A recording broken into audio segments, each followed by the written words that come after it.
గోదావరికి వరద ప్రవాహం అంతకంతకు పెరుగుతోంది. మరింత సమాచారం కొవ్వూరు గోష్పాద క్షేత్రం వద్ద నుంచి మా ప్రతినిధి సాయి కృష్ణ ప్రత్యక్ష ప్రసారం ద్వారా అందిస్తారు. గోదావరిలో వరద ఉధృతి కొనసాగుతూనే ఉప్పొంగి గోదావరి ప్రవహిస్తోంది. ఉగ్ర రూపంగా మారింది. తీరమంతా కూడా భారీ వరదతో ప్రమాదకరంగా మారింది. ప్రస్తుతం మనం తూర్పుగోదావరి జిల్లా కొవ్వూరులోని గోష్పాద క్షేత్రం వద్ద ఉన్నాం. ఉగ్రరూపం మనం ఇక్కడ చూడవచ్చు. వరద చాలా భీకరమైన వరద ప్రవాహం దిగువకు హోరుగా ప్రవహిస్తోంది. ఎగువ ప్రాంతాల్లో కురిసిన భారీ వర్షాలతో అపార జలాలు అఖండ గోదావరి తీరానికి తరలి వస్తున్నాయి. ఈ వరదంతా కూడా సముద్రంలోకి దిగువకు వడివడిగా ప్రవహిస్తూ సాగుతోంది. ఇది గోష్పాద క్షేత్రంలోని ప్రముఖ స్నానఘట్టం. పూర్వపు పశ్చిమ గోదావరి జిల్లా వాసులంతా కూడా ఇక్కడికి స్నానాలకి వస్తుంటారు. నిత్యం కూడా పూజలు జరుగుతాయి. భక్తులు నిత్యం గోదావరిలో పుణ్యస్నానాలు ఆచరించే ప్రదేశం. మొత్తం ఘాటంతా కూడా పూర్తిగా వరద గుప్పిట్లో చిక్కుకుంది, నీట మునిగిపోయింది. ఈ ప్రాంతాన్ని పూర్తిగా పోలీసులు ఎవరిని కూడా భక్తులను రాకుండా నియంత్రించారు, కట్టడి చేశారు. ఆ ఉగ్ర గోదావరి భారీ ప్రవాహాలతో తీరమంతా కూడా చాలా ఇబ్బందికరంగా మారింది. ఎగువన పోలవరం ప్రాజెక్టు అలాగే విలీన మండలాల్లో కూడా వరద ఉధృతి కొనసాగుతోంది. విలీన మండలాల వాసులు చాలా ఇబ్బందులు ఎదుర్కొంటున్నారు. దిగువకు భారీ ప్రవాహం తరలివస్తోంది. ధవళేశ్వరం ఆనకట్ట వద్ద నిలకడగా వరద ప్రవాహం ఉంది, ఇంకా పెరుగుతూనే ఉంది. ప్రస్తుతం 13.6 అడుగుల నీటి మట్టం కాటన్ బ్యారేజ్ వద్ద ఉంది. ఇక్కడ సముద్రంలోకి సుమారు 12,60,000 క్యూసెక్కుల మిగులు జలాలు విడుదల చేస్తున్నారు. అక్టోబర్ నెలలో ఇంత భారీ స్థాయి గోదావరి రావటం 1953 తర్వాత కూడా రెండోసారి అని కూడా జలవనరుల శాఖ అధికారులు స్పష్టం చేస్తున్నారు. ఇంత భీకరమైన వరద గోదావరి నిరంతర వరదలు తగ్గపోవడంతో సెప్టెంబర్ నెలలో కురిసిన భారీ వర్షాలు ప్రధానంగా మహారాష్ట్రలోనూ అలాగే దండకారణ్యం తెలంగాణ ప్రాంతంలోనూ కురిసిన భారీ వర్షాలతో వరద ఉప్పొంగి ప్రవహిస్తున్న పరిస్థితి అయితే ఉంది.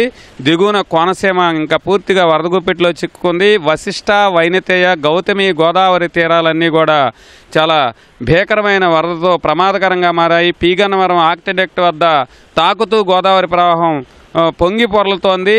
వశిష్ట గోదావరి అంతర్వేదకు కూడా ప్రమాదకరంగా ప్రవహిస్తోంది. గౌతమి గోదావరి తీరంలోని రావులపాలెం, కొత్తపేట, అయినవిల్లి అలాగే ముమ్మిడివరం, ఐపోలవరం తీరంతో పాటు ఇటువైపు మండపేట, కపలేశ్వరపురం అలాగే రామచంద్రాపురం నియోజకవర్గాల్లోనూ మండల తీరమంతా కూడా ప్రమాదకరంగా ప్రవహిస్తోంది. లంకలన్నీ కూడా వరద గుప్పిట్లో చిక్కున్నాయి. సెప్టెంబర్ నెల అలాగే ఆగస్టులో వచ్చిన వరదలతోనే పంటలన్నీ నీట మునిగాయి. మిగిలిన కొద్దిపాటి అరటి, ఇతర పంటలు కూడా ఉద్యానవన పంటలు ఈ వరద గోదావరిలో మునిగిపోవడంతో రైతులు మాత్రం ఆవేదన చెందుతున్నారు. అలాగే పీగన్నవరం నియోజకవర్గంలో అత్యధిక లంక గ్రామాల వాసులు మరపడవల్లోనే గోదావరిలో ప్రయాణించి ఒడ్డుకు చేరుతున్నారు.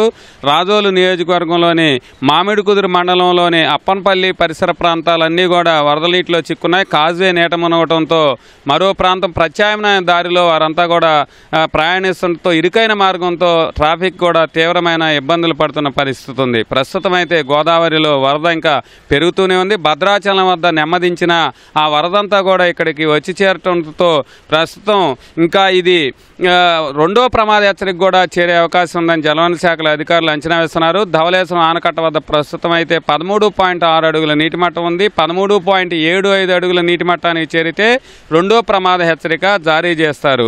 ఈ వరద మరో వారం రోజుల పాటు ఇలాగే గోదావరిలో ప్రవహిస్తుంది కాబట్టి తీర ప్రాంత వాసులు చాలా జాగ్రత్తగా ఉండాలి. ఎట్టి పరిస్థితుల్లోనూ గోదావరి తీరాని భక్తులు మాత్రం ప్రధానంగా భవానీ భక్తులు, ఇతర భక్తులు కూడా పుణ్యస్నానాలకు రావద్దు. ఏ మాత్రం కూడా గోదావరిలో దిగొద్దని మాత్రం అధికారులు విజ్ఞప్తి చేస్తున్నారు. అట్లాగే రాజమహేంద్రవరం వద్ద గత 2 వారాల్లో 4 భక్తులు స్నానాలకు వచ్చి మునిగిపోవడంతో భక్తులు ఏమాత్రం కూడా ఈ పరిసర ప్రాంతాలకు రావద్దని జిల్లా మొత్తం ఉమ్మడి తూర్పుగోదావరి జిల్లా యంత్రాంగం కూడా విజ్ఞప్తి చేస్తుంది. అలాగే విపత్తుల నిర్వహణ శాఖ కూడా అప్రమత్తమై ఎప్పటికప్పుడు అధికార యంత్రాంగాలను అప్రమత్తం చేస్తున్న పరిస్థితి గోదావరి తీరంలో ఉంది. కెమెరామెన్ సూర్యప్రకాష్తో సాయి కృష్ణ, ఈటీవీ న్యూస్.